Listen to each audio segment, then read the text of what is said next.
Gerald Caiafa Jr., better known to us as Jerry Only, an original misfit from 1977 until 1983.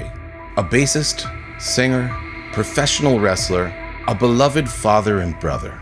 Jerry was born on April 21st in 1959. He grew up in Lodi, New Jersey.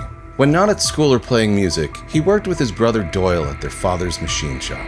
A lover of skull spikes and leather, Jerry, along with Glenn Danzig, helped define horror punk during their 6 years together as the Misfits. Jerry is the dark father of the devil lock hairstyle. He was once accused of grave robbery in New Orleans. He was there when Sid Vicious ate his last meal. Jerry was punk AF. The original Misfits may have died in 1983, but they left us with so much. They are survived by 3 of the greatest horror punk albums ever recorded, some of the spookiest lyrics ever written down, and perhaps the most iconic band logo of all time. The Misfits left a huge, spooky hole in our collective black hearts, and for them, we will always remember Halloween. Please join me in grave remembrance of the greatest spooky band and bassist who have ever crawled out of the shadows. Submitted for the approval of the Midnight Society, I call this story, Jerry Only is a spooky bass badass. Fasten your drool cups and ready your vomit bags. We're going to the movies. Frights, camera, action.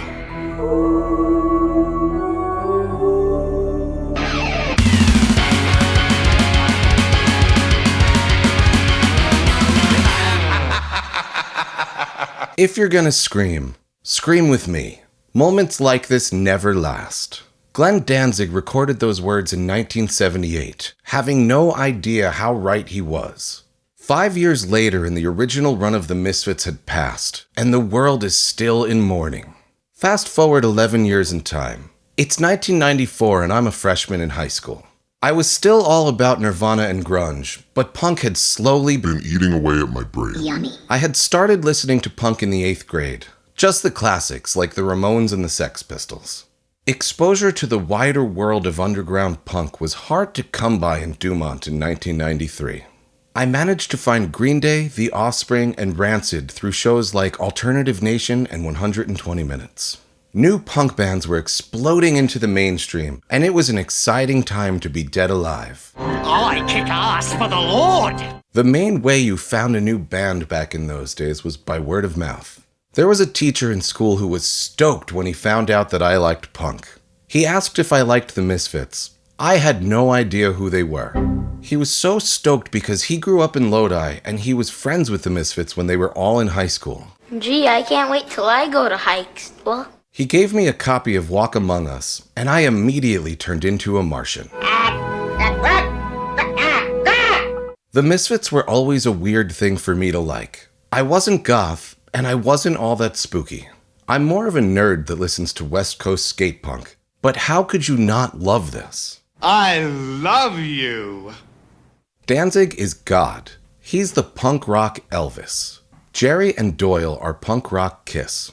Their songs are super catchy. Their lyrics are absurd. And their visuals and personas are incredible. They tapped into all the teenage angst and rage that I had at the time. And I couldn't get enough. While Danzig generally gets all of the attention, Jerry and his brother Doyle are definitely what you think of when you think of the Misfits. The hair, the makeup, the costumes, the characters that they play on stage are the personification of their music. The Misfits were never really that good of a band. Their songwriting was basic and primitive, their records didn't really sound that good, and their playing was usually really sloppy. But somehow it all worked and seemingly added to their charm. It certainly didn't stop me from loving them. Jerry is definitely not going to blow you away with his chops, but he gets the job done, and he was the perfect basis for what the Misfits were doing at the time. He pretty much exclusively rides the root notes, although he did mix it up a bit on Static Age. He has great tone. It's all drive and mid-range, something that is so uniquely punk rock. During the original run of the Misfits, Jerry played a Rickenbacker 4001 through an acoustic head and cab. He eventually started modifying Rickenbacker basses to make them his own, before switching to his custom-made Devastator basses, which he plays through an Ampeg SVT head and cab. One of his standout tracks would be Come Back, from the album Static Age. This song might seem like a weird pick since it's so mellow, but it's Danzig really digging into his Elvis voice, and that always does it for me. Jerry is pushing the song forward with the drive and twang that can only come from a Rickenbacker in the hands of a Punk rock master. He strays away from riding the root notes in this one and ventures a bit into walking bass lines, showing he can do way more than just hold it down. Check it out.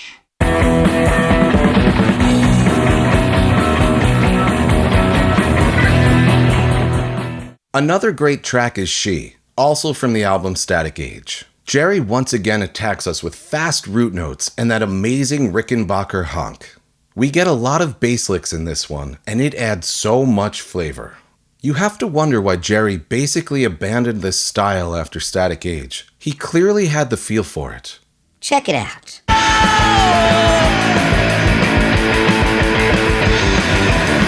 Well, we did it. We walked the streets at night, we went where eagles dare, and we've survived. I know the Misfits are huge, but to me they've always seemed super underrated.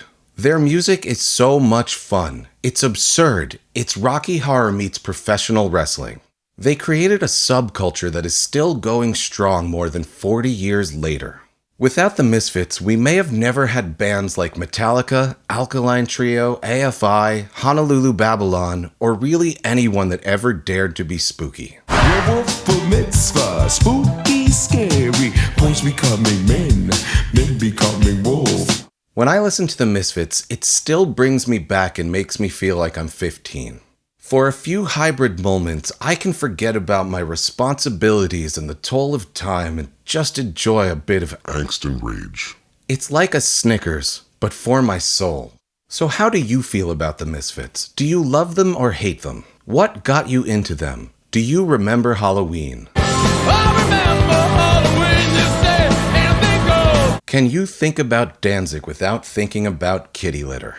Let me know down in the comments. Please make sure you like, subscribe, ring that bell, all the YouTube stuff. I know it's annoying to hear that all the time, but it really helps. I'm having a great time making these videos, and the more I know that you're enjoying them, the more that it motivates me to continue. I leave you with some final words of wisdom. Make sure your face is clean now. Can't have no dirty dead.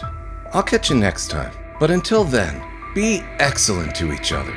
And Party on, dudes! see ya.